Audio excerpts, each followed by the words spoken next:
जब कांग्रेस गवर्नमेंट में 2016 दिसंबर जनवरी में कांग्रेस ने अपने चहेते को फर्जी प्रमाण पत्रों के आधार पर एक 123 करोड़ टन उपज जौल जबी का ठेका दिया था। जब मेरे संज्ञान में आया तो इसकी शिकायत आचार संहिता लग गई थी। फिर उसके बाद मार्च में हमारी सरकार आ गई थी।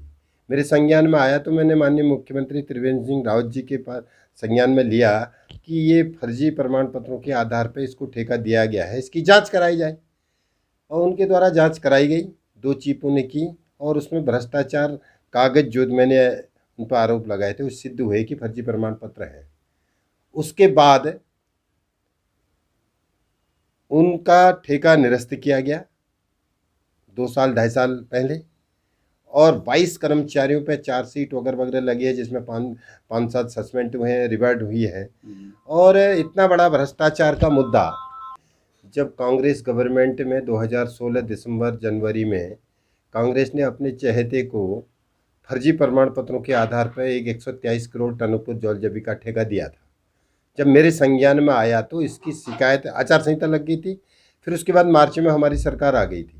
मेरे संज्ञान में आया तो मैंने माननीय मुख्यमंत्री त्रिवेंद्र सिंह रावत जी के पास संज्ञान में लिया कि ये फर्जी प्रमाण पत्रों के आधार पर इसको ठेका दिया गया है, इसकी जांच कराई जाए। और उनके द्वारा जांच कराई गई, 2 चीफों ने की और उसमें भ्रष्टाचार कागज जो मैंने उन पर आरोप लगाए थे वो सिद्ध हुए कि फर्जी प्रमाण पत्र है। उसके बाद उनका ठेका निरस्त किया गया 2 साल 2.5 साल पहले, और 22 कर्मचारियों पे चार्जशीट वगैरह वगैरह लगी है, जिसमें 5-7 सस्पेंड हुए हैं, रिवर्ड हुई है। और इतना बड़ा भ्रष्टाचार का मुद्दा जब कांग्रेस गवर्नमेंट में 2016 दिसंबर जनवरी में कांग्रेस ने अपने चहेते को फर्जी प्रमाण पत्रों के आधार पर एक 123 करोड़ टन उपज जौल जबी का ठेका दिया था। जब मेरे संज्ञान में आया तो इसकी शिकायत आचार संहिता लग गई थी। फिर उसके बाद मार्च में हमारी सरकार आ गई थी। मेरे संज्ञान में आया तो मैंने माननीय मुख्यमंत्री त्रिवेंद्र सिंह रावत जी के पास संज्ञान में लिया कि ये फर्जी प्रमाण पत्रों के आधार पर इसको ठेका दिया गया है, इसकी जांच कराई जाए। और उनके द्वारा जांच कराई गई, 2 चीफों ने की और उसमें भ्रष्टाचार कागज जो मैंने उन पर आरोप लगाए थे वो सिद्ध हुए कि फर्जी प्रमाण पत्र है। उसके बाद उनका ठेका निरस्त किया गया 2 साल 2.5 साल पहले, और 22 कर्मचारियों पे चार्जशीट वगैरह वगैरह लगी है, जिसमें 5-7 सस्पेंड हुए हैं, रिवर्ड हुई है। और इतना बड़ा भ्रष्टाचार का मुद्दा अब अपील तक नहीं कर रहे हैं उसी ठेकेदार को जो फर्जी प्रमाण पत्रों में उसको किस आधार पर ठेका दे रहे हैं बिना अपील का।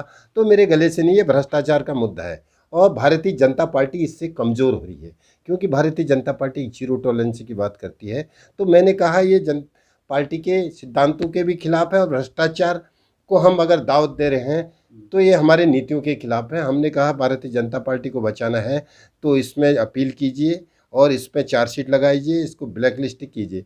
मैंने राष्ट्रीय अध्यक्ष अपने श्री नड्डा जी को पत्र लिखा है, उसमें पूरा डिटेल दिया है कि कब कब क्या हुआ है, क्योंकि इनने गोलमेज एक साजिश में HOD से लेके सेक्रेटरी से लेके सब लोग मिले भगत है और ठेकेदार के साथ, और ठेकेदार अपने पैसे का भ्रष्टाचार का दुरुपयोग करके सबको उसने जकड़ रखा है। जनता पार्टी के अच्छे सिपाही हैं, हम लड़ते रहेंगे, पार्टी को डूबने नहीं देंगे।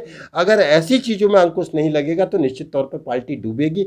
ये हमारे लिए भी चिंता का विषय है। हम भारतीय जनता पार्टी के विधायक हैं। यही मैंने राष्ट्रीय अध्यक्ष जी के संज्ञान में लाया है कि इसको संज्ञान लेते हुए इस पर कार्रवाई करे, भ्रष्ट ठेकेदार पर अंकुश लगाए।